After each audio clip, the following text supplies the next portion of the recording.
Hello and welcome to episode of the Bubbs on Sports podcast. Today is Monday, March 27th. Hope everybody's having a day so far and had a good rest of their day yesterday. It is in fact Monday, March 27th here today. We are 3 days away from opening day in the MLB. A lot to be excited about. If you are a baseball fan, New York Yankees fan, Anthony Volpe gets the call up yesterday as he will be the Yankees opening day shortstop. An awesome moment for him and his family from New Jersey. Grew up a Yankee fan. Favorite player was Derek Jeter. His dream growing up was to be the Yankees starting shortstop or to be the shortstop for the New York Yankees, and he will live out his childhood dream on Thursday when his name is called on the loudspeakers, on the PA, I should say, at Yankee Stadium, that Anthony Volpe is in the starting lineup. So an awesome moment yesterday for him. We're going to get into a lot today. It's going to be kind of a general sports update, a little bit of a quicker video. I apologize. I have not had a video out in about 9-10 days. You guys know it's baseball season. I play baseball. This time of year for me is very busy. I practice every day. I have games and stuff, so I really don't have a ton of time to do these pods. I've been pumping out a ton of content on Bubbs Talking Baseball and In the Trench with Gangrene, which is the Jets podcast that I do. So if you want to, listen to me there, I've been pumping out a ton of content there. It's a little bit easier to record those videos later on in the day than these videos, just because of the whole camera stuff. The uploading to YouTube takes a little bit longer. Got to create the thumbnail and stuff. So these videos take a lot longer to get up and get out there on YouTube. The other videos are quick. I press record, I talk, press done. I don't have to create any thumbnails. All I do is I plug it into Podbean, which I then upload it to Apple. I put the cover in, I put the description of the video, and I upload it. Here, there's a lot more. Got to, set up the camera and everything. A little bit more goes into it. So that's why these videos haven't been released as much. So I apologize for that. I haven't had a video up in a long time. It's been about 9 days. The last video I had up was Johnny Lazarus, which I really appreciate him coming on. We were talking Rangers. A lot more content will be coming. I promise you that. Next week, I will have videos up Monday through Friday. This week, I got a video up coming out tonight. By the time you're seeing this, will probably be Tuesday, because I'll get this up tonight. Most of you will probably be watching it Tuesday morning into the afternoon tomorrow, March 28th. So at the time I'm doing it, it's currently 8:28 Eastern on Tuesday night, and I'm able to do it because the Nets aren't playing and the Rangers aren't playing. So I ain't watching either of them, so I've got some time to do it. And that's another thing, too. Doing these late pods are sometimes hard for me because when the Nets are on and the Rangers are on, I'm watching them. I'm not going to be doing a pod while they're on because I'm going to watch them, and obviously I got to watch them, to watch the games and stuff. Same thing during baseball season. But next week, I will have pods up every single day, Monday through Friday. Depending on how the scheduling is, once the baseball season starts, I'm going to try to get videos out as much as I can, even if it's just short, quick 10, 15-minute videos. And there's going to be times where I'll be able to get long videos out there.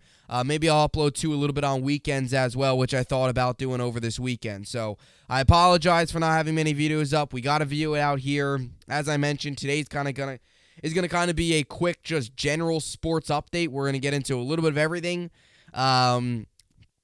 Talk a little about everything. Talk a little March Madness. Talk a little NBA, a little NHL, a little Knicks, Nets, Rangers, Isles, a little Yankees, Mets. Get you ready for opening day on Thursday. I do plan on having some live streams up. Monday, I plan on doing a live stream for my Bubbs Talking Baseball channel, but I'll have a live stream on here. I'll be talking everything New York Yankees, and I changed up my schedule for my Bubbs Talking Baseball. So during the regular season, starting yesterday and then Saturday, every Saturday I'll do Yankees and Mets talk. I'll have a pod up on just strictly Yankees and Mets. Every Sunday will be a league-wide view on games, top performances, preview the week ahead, standings, all that good stuff. And then Mondays, I'm going to do live streams. Not every Monday, but Mondays that I can, I'm going to do live streams talking strictly New York Yankees. It depends, too, on how their schedule is. If they have a game Monday night, I probably won't do a live stream Monday night because if they have a game, maybe I'll push it back later in the week if they have an off day that week. But during the summer, I'm going to do live streams every Monday.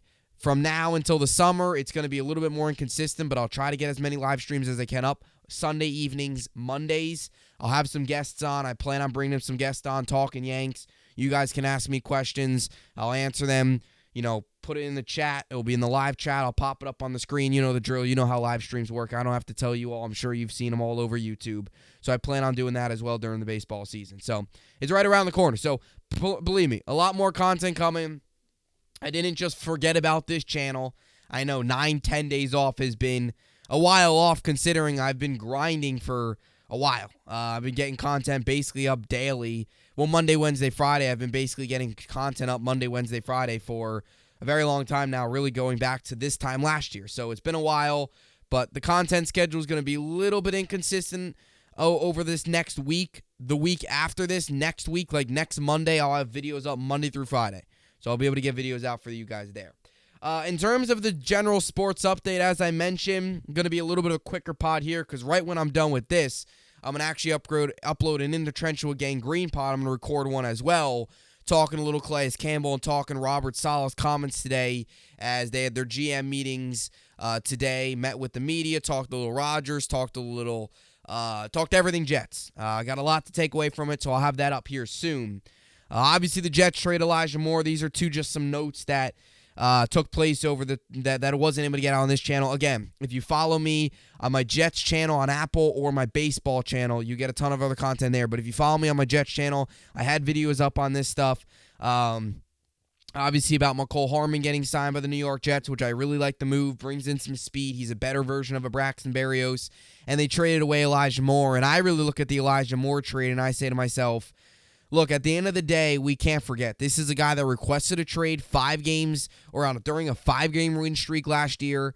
I don't really think I think the Jets kind of said it. I think the Jets, their front office, Joe Douglas said, hey, look, this is a guy that didn't want to be there then. Why should he be here now? I think a lot of people forget that. A lot of people think that Elijah Moore trade request just went away. And last year, with everything else that went on in the season, with all the quarterback stuff, we kind of forgot about it. But he did request the trade after all. So the Jets finally get rid of him. It was a very odd 2 years, kind of how you sum it up. So much potential at the end of his first season. You go into last year, had a really bad year, and you go into this offseason, you're like, you give Elijah Moore a legit quarterback like Aaron Rodgers, he can take off. That was the expectation, and now he's gone. And you still have some other questions about the receiving core. Obviously, Odell Beckham's a big question. You now look at the possibility of Ezekiel Elliott coming to the New York Jets as well, although Robert Saleh today in his press conference didn't really seem like Elliott was really much of a interest of the Jets. It seems like Elliott's more interested in the Jets than the Jets are interested in Zeke. And I could see that. Look, the Jets have 3 really solid running backs. Breece Hall, simply remarkable, was on his way to probably winning Rookie of the Year, goes down with an injury. And you have Michael Carter, who had a sophomore slump, but we saw what he can do in his rookie year, and I really believe that Michael Carter was hurt for a good portion of last season, dealt with some injuries, and that was a big reason why he wasn't as explosive. And Bam Knight was a nice piece that we had that had a couple big games for us. Late in the season, the offense just fell apart. Like Bam Knight, the run game fell apart, the quarterback fell apart. We were a disaster. I mean, we lost 6 straight games. There's not many positives. There's not going to be many good performances during a 6-game losing streak. But Bam Knight did have a couple nice games sprinkled in. And he's another piece as well. And it'll be interesting to see kind of how the Jets pair up Breece and whoever else they've got. Is it Breece and Michael Carter as the main tandem, or is it Breece and Bam? That'll definitely be an interesting training camp conversation to have. And how much time does Breece miss? Does he miss a couple weeks? Is he ready to go? How much does he miss? When are we going to see Breece Hall again? So still some more questions to be ironed out with the New York Jets. And the Giants obviously made their big splash with Darren Waller, and you feel good about where they're at. They kind of wait to the draft now. Obviously brought back Barkley and Daniel Jones, which we obviously discussed on this show a couple weeks ago when the deadline day was due. So that all happened there. Again, Yankees called up Volpe yesterday. Well-deserved. Peraza gets sent down to AAA, and I talked about this yesterday in my Bubbs Talking Baseball podcast that I did. It was just an awesome moment to see him and his family in Tampa there. It was awesome.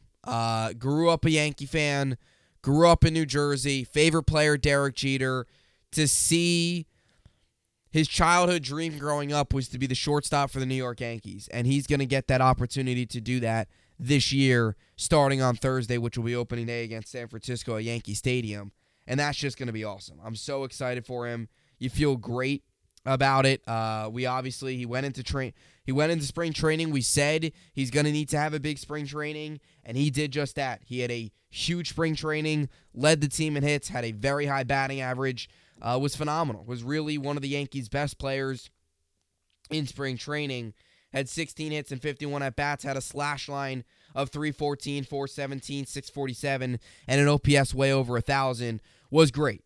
And I look at this and I kind of say to myself, it's not so much that Peraza lost the job, it's more so Volpe won the job. Peraza went into camp and it was his job.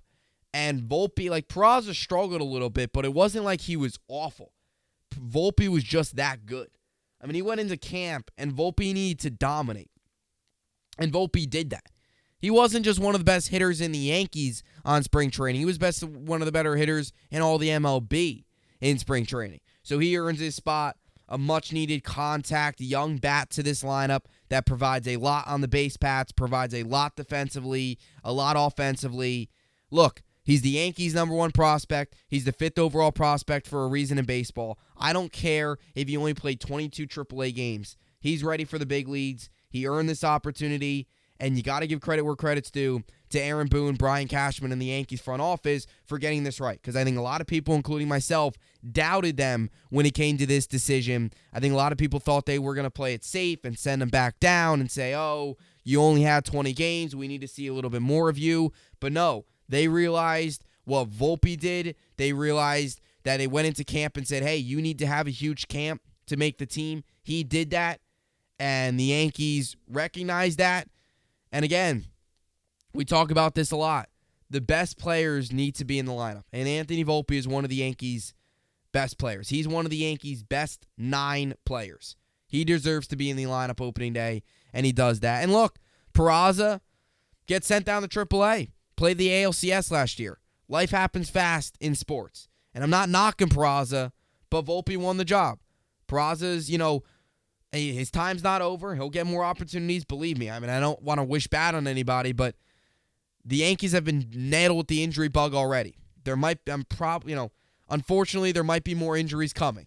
There just might be. It seems at this point it's inevitable with the way spring training has hurt the Yankees with injuries, specifically, obviously, to the pitching rotation. 3 of our 5 starters going to be out to start the season. Rodon, Montez, and obviously the Sevy, the newest member to the IL a couple days ago with a right lat strain. So he'll be ready to go. If they're struggling, if Donaldson, who seems to adjust a little bit, it's been good recently. I think he's hit 3 home runs in the past couple days. He's been solid. He'll probably get the opening day start. You'll probably see a lineup of DJ at DH, Donaldson third, Torres second, Volpe short, Rizzo first. Now the infield really is starting to take place, and maybe the Yankees trade one of their infield pieces. Your utility right now is Oswaldo and obviously IKF. Maybe you trade IKF and bring in a pitcher, because we might need a 5th starter. Right now, it might be Johnny Brito, who pitched very well the other day, as the Yankees almost actually had a combined perfect game. He pitched 16 up, 16 down. Maybe they go with him. It'll be interesting to see how it all plays out. But the Yankees get it right with Anthony Volpe, and I'm really looking forward to seeing what he can do. Not just opening day, but the entire season. The Mets DFA'd Darren Ruff. So Mets fans, you get your wish. Darren Ruff DFA'd. If you're a Mets fan today, you're continuing to kind of wonder and question where in the world is this, that big bat going to come in the lineup. Because now you wonder kind of what Vogelback's future is. You assume he stays and he'll be all right, but the Mets still don't have that big bat. They still don't. And that's a concern. That's an issue. So where does that big bat come from? I feel like I feel like the Mets getting that big DH power hitter has been like the Yankees trying to find their left fielder. It's been like the front center focus for the last 3 years of the fan base, and the Mets and the Yankees have refused to get it fixed. Left field for the Yankees, it's the DH power hitting, that one big bat in the Mets lineup. They still don't have that. So Ruff gets DFA'd. Vientos and Beatty get sent down, which I think was shocking for a lot of fans. I think one of the two of them were going to get sent down. I think a lot of people expected, and I think a lot of people expected Beatty to get called up because he had MLB experience last year and he had a little bit of a better spring training and batted over 300. Vientos was very good, but Beatty with the experience probably had the upper hand. And to see both of them get sent down, Eduardo Escobar and Guillorme, who's basically a utility guy, will be your third baseman. So I was surprised by that. Alvarez, there's a good chance he spends most of the year down in AAA is what it sounds like. Beatty and Vientos I don't think will be down there very long, especially if there's struggles in the lineup early in the season. They're going to have to bring those guys up kind of as a young boost. It'll be interesting. There's still a couple things with the Yankees and the Mets rosters that need to be ironed out here over the next 2 to 3 days, over the next 48 to 72 hours as we get closer here to opening day on Thursday. The Yankees got to figure out that final outfield spot. Is it Calhoun? Is it Ortega? Is it Florial? Who is it? Also that other bullpen role, probably Wiesert will probably get the final role in the bullpen. Guys like Marinaccio, Abreu all made the team, but is it Wiesert that gets that final role? And same thing with the Mets kind of figuring out, as they continue to put together their lineup, there's still some holes there. How do those fix those things over the course of the next couple days? So a lot to still to look out for here from the Yankees and Mets side of things. Just as a general New York sports update, when we look at the Rangers, Islanders, and the Knicks and the Nets, Islanders right now are currently playing against the Devils. They're tied 1-1 right now in the second period, 12:44 to go. Islanders right now, 2-game skid. They're 83 points. They're 13 points back of the Rangers for third in the Metropolitan. But as of right now, the Islanders are comfortably in playoff position. They have 83 points. The Panthers have 79. The Sabres are the fourth team out of it. They have 76 points. So you expect the Islanders to probably make the playoffs. What a year it's been for the Metropolitan, because you look at it and you say Hurricanes, Devils, Rangers, Islanders, Penguins. 5 of the 8 teams in the Metro is probably going to make the playoffs. Capitals, Flyers, Blue Jackets will all most likely miss the playoffs. So the Flyers and Blue Jackets will. Capitals are mathematically still in it. They're not going to make it. They have 76 points, and it seems like they're heading in a direction where they're getting further away from the playoffs rather than closer to the playoffs. So there will be no short of storylines here in the tri-state area with the Devils, Rangers, and Islanders all potentially in the postseason. Devils already clinched. Rangers are just about to clinch. Islanders, it would have to take a pretty ugly skid over the next 8 games for them to fall out of playoff position. That's all I will say. It's going to have to take the Sabres a whole lot, and the Islanders are going to have to really, they'll probably have to lose, maybe 6 of their final 8 here, 7 of their final 8, and the Sabres are going to have to go on a run for the Islanders to really fall out of playoff position. So the Islanders seem to be in it there. As for the Nets, got a really thrilling victory on Saturday night against the Heat, fell last night against the Orlando Magic in Orlando, so they could not complete the back-to-back Florida sweep, but they did come away with it with 1 win. So as we currently look at it, the Nets are 40-35, Heat are 40-35, both tied at that 6-7 spot. Right now, the Nets are ahead of them. But that 6 seed's huge. I don't want to have to play in a play-in. I want to just get to the playoffs. That's how it is as a Net fan. That win Saturday night's huge against the Heat, but the Nets need to win more games here as we start to close out the year. Only 7 games left. We're 75 games in, 7 games left. The Nets got to make the most of it, try and get the 6 seed, and most likely will probably face the Sixers in the first round. Knicks right now, 42-33, 3-game losing streak. Some questions around Julius Randle, the way he's handled himself, some of the things he's doing. But the Knicks right now also are skidding a little bit as well. And I talked about it with the Knicks. Look, the Knicks were overhyped a couple weeks ago. There was a lot of people that thought the Knicks were this team that can go deep. I don't think they could. And right now it's showing. They're hitting some adversity again. Although right now they're winning 66-61 at the Garden against the Rockets, who are really bad. The Rockets are 18-57 last in the Western Conference. So a lot there to still be ironed out in the NBA. To say the least, the March Madness has been unbelievable. Unbelievably crazy. To put it at that. So you go into the tournament and you've got all your main seeds. Alabama, Texas is a big one. Obviously Kansas, Houston, Arizona. Well, Arizona gets knocked down in the first round of Princeton, 15-2 upset. Team like Virginia gets knocked out early on, 13-4 upset. Down by Furman, or loses to Furman. Purdue loses to FDU, 16-1 upset. The March Madness has been fantastic. Kentucky lost to Kansas State in the second round. What I could say about that game is, look, Kentucky's got to get a shooter. They got to get a guy that can take over a game. Like Kansas State had Noel, he was able to take over a game.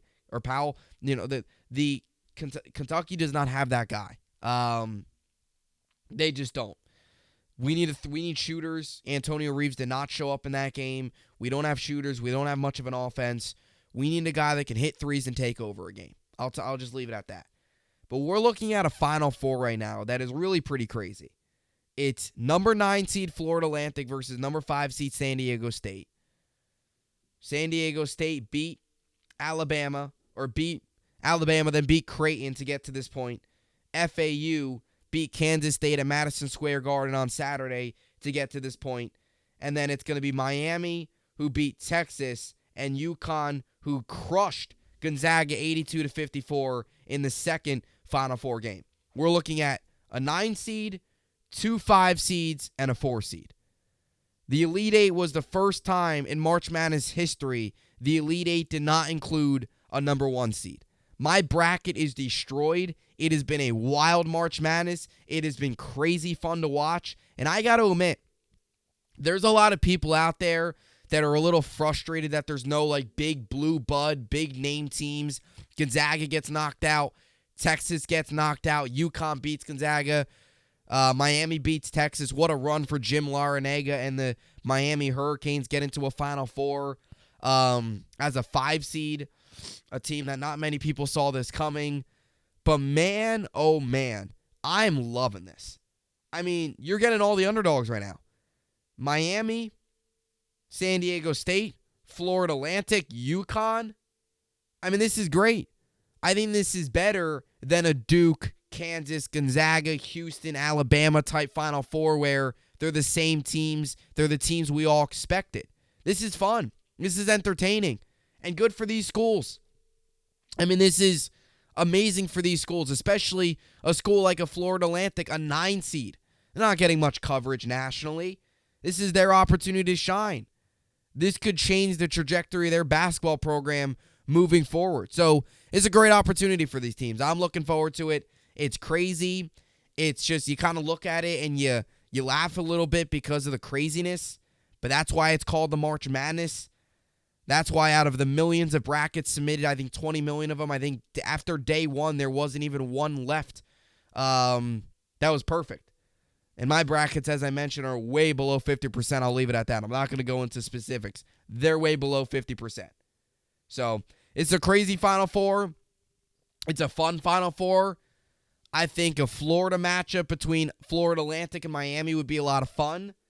I'm rooting for Florida Atlantic. I want them to win it all. I think that would be awesome. I think it would be an awesome story. I think it would be awesome for college basketball to see an underdog like that, a 9 seed, a small name school, get to the Final Four, get to the championship, win the championship. I think that would be great.